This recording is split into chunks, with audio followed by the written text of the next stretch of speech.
प्रधानमंत्री श्री नरेंद्र मोदी की सरकार के ऐतिहासिक 12 साल विकास के साथ साथ किसानों के जीवन में बदलाव की कहानी भी सुना रहे हैं।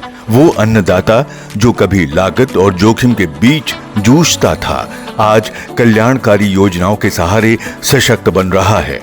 प्रधानमंत्री श्री नरेंद्र मोदी के नेतृत्व में किसानों को आर्थिक सुरक्षा देने के लिए कई बड़ी योजनाएं शुरू की गईं।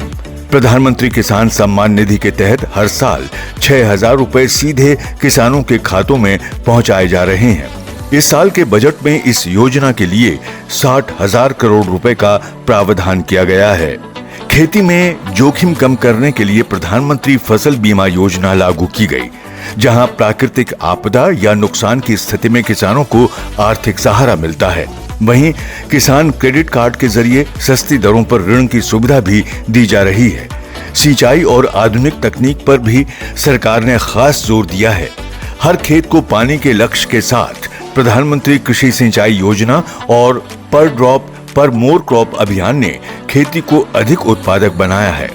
मृदा स्वास्थ्य कार्ड योजना से किसानों को अपनी जमीन की सेहत की जानकारी मिल रही है। वहीं ई-नैम प्लेटफॉर्म के जरिए किसान अपनी फसल देश भर के बाजारों में बेहतर कीमत पर बेच रहे हैं।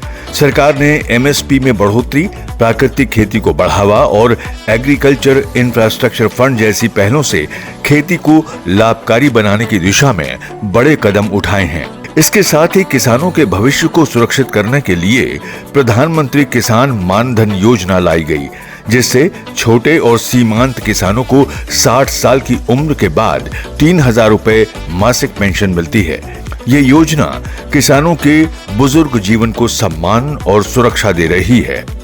राष्ट्र सेवा और गरीब कल्याण को समर्पित सरकार प्रधानमंत्री श्री नरेंद्र मोदी की सरकार में अन्नदाता अब आत्मनिर्भर और सशक्त बन रहा है और खेत से लेकर बाजार तक विकास की नई राह पर आगे बढ़ रहा है।